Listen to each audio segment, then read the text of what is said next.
Laurent Goater, bonjour. Bonjour Guillaume. Vous êtes conseiller consulaire, vous êtes là tous les 15 jours pour nous présenter les nouvelles mesures décrétées par les autorités portugaises en matière de lutte contre la pandémie. Au Portugal. Donc à peu près toutes les 15 jours maintenant, il y a une rénovation de l'état d'urgence et il y a un conseil des ministres à la fin duquel le Premier ministre fait des annonces. Donc là, on va parler de Noël et puis on va parler du premier de l'an. Quelles seront un petit peu les restrictions. Alors il y a un choix au Portugal de rendre Noël presque normal. Oui. Okay, donc on va permettre aux personnes de circuler sur la voie publique à partir de la nuit du 23. Okay, donc à partir de la nuit du 23, on peut sortir, on peut se rendre en province si on le veut, on peut circuler dans le pays. On peut également circuler le 24 et le 25 jusqu'à 2 heures du matin. Donc normalement il y a un couvre-feu, on le sait, à 23 heures. Là il va être retardé à 2 heures du matin pour que le 24 et le 25 les personnes puissent circuler. Le 26 qui est déjà un dimanche, on peut circuler mais seulement jusqu'à 23 heures.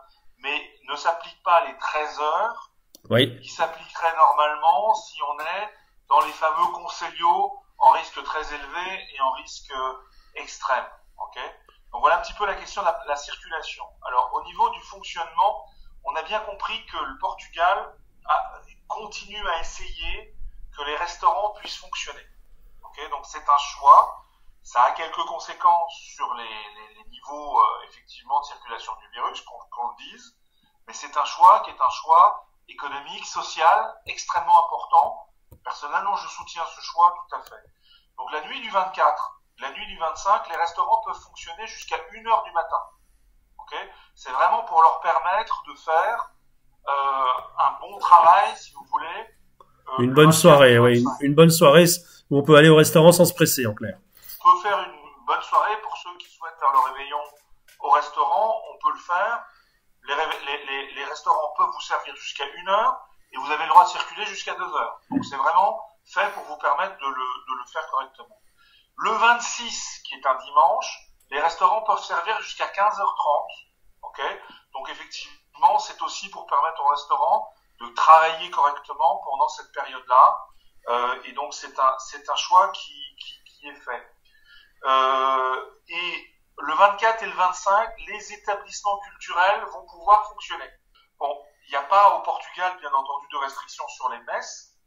Il y a seulement, évidemment, des mesures de distanciation qui sont obligées, comme dans n'importe quel lieu public.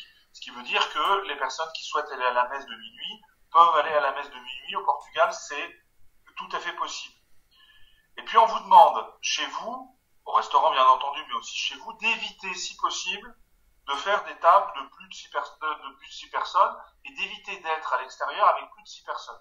C'est une simple recommandation. C'est-à-dire, on ne va pas vous mettre un flic derrière vous pour savoir ce qui se passe, mais on vous rappelle quand même qu'il y a un risque important et que vous devez éviter de vous trouver dans des situations de concentration excessive. Bien. Bien, oui, ça semble raisonnable.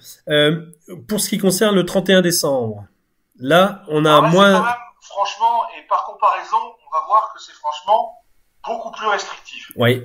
Premièrement, pas de circulation entre les conseillers. Alors on répète, quand le gouvernement dit pas de circulation entre les conseillers, ça s'applique à tous les conseillers. Que vous soyez dans un conseiller qui est très peu affecté, comme les plus essentiels de l'Algarve, ou maintenant la région ouest, qui est descendue considérablement, que vous soyez dans des conseillers très affectés. Donc on vous dit, personne ne sort, c'est-à-dire que si vous habitez Cascais, vous ne pouvez pas venir passer votre réveillon à le 31 Lisbonne. décembre à Lisbonne et vice-versa, bien entendu.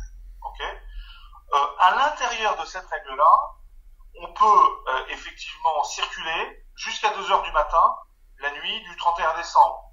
Okay, donc on aura le droit de circuler, mais à l'intérieur de son conseil. On vous interdit les fêtes dans l'espace public, dans l'espace ouvert. Comment dirais-je, tout ce qui est feux d'artifice. Les rassemblements, oui. Praças commerciaux à Lisbonne, à Oeiras, à Cascais, des très très beaux feux d'artifice où les gens sortaient évidemment sur la baie pour pouvoir les voir. C'est en principe pas l'esprit de cette soirée. Et puis le premier, vous aurez une circulation qui vous sera permise jusqu'à 23 heures, indépendamment du classement du Conselho où vous êtes. Donc si vous êtes si vous êtes à Lisbonne par exemple, le premier qui est un samedi, en théorie vous devriez être resté chez vous à partir de 13h, mais là vous allez pouvoir effectivement l'être à l'extérieur. Alors concernant les restaurants, on a quand même un petit peu le même esprit de grande ouverture, c'est-à-dire que la nuit du 31, jusqu'à 1h du matin, les restaurants peuvent vous servir et vous avez jusqu'à donc 2h pour rentrer chez vous. Mais je le répète à nouveau, à l'intérieur du même Conselho. Et le 1er janvier, qui est un jour où beaucoup de familles aiment bien se retrouver également au restaurant, ce sera permis jusqu'à 15h30. Bien. Et qu'en est-il pour nos auditeurs qui veulent aller passer Noël en France? Comment est-ce que ça se passe? Notamment, en avion ou en voiture, donc le passage de l'Espagne pour la voiture et les consignes pour rentrer en avion depuis la France, jusqu'en France, pardon. En avion, pas de problème. Si on parle du Portugal continental avec la France continentale, en avion, pas de problème. Il n'y a pas de test nécessaire. Donc à partir de l'instant où vous avez un billet d'avion, vous allez pouvoir circuler. Je rappelle également qu'arriver en France à partir du 15 décembre, vous n'avez pas d'attestation ou de choses particulières à remplir. Vous avez le droit de circuler dans le territoire. Alors, en voiture, il faut faire très attention à l'Espagne. Or là, l'Espagne, elle dit, à partir du 23 décembre, à partir du 23 décembre jusqu'au 6 janvier, la circulation entre les communautés ne sera pas permise. Moi, ce que je conseille aux gens qui vont quitter le Portugal en voiture pour aller en France, évidemment, il faut qu'ils aient passé l'Espagne avant le 23, mais qu'ils s'informent très très bien sur quelle va être l'application de ces règles-là aux personnes en transit, s'ils souhaitent venir avant le 6. Okay. Et peut-être un petit conseil, si vous devez partir, surtout pour le retour, prenez bien vos attestations de résidence au Portugal, pour ceux qui vont passer en Espagne. Cela permet de prouver à la police et aux autorités espagnoles que vous vivez bien au Portugal et que donc vous rentrez chez vous. Eh ben très bien. Écoutez Laurent, merci beaucoup pour ces mises au point. Et puis passez de bonnes fêtes. À vous aussi. À bientôt. À bientôt. Merci beaucoup. Au revoir. La French Radio. Portugal.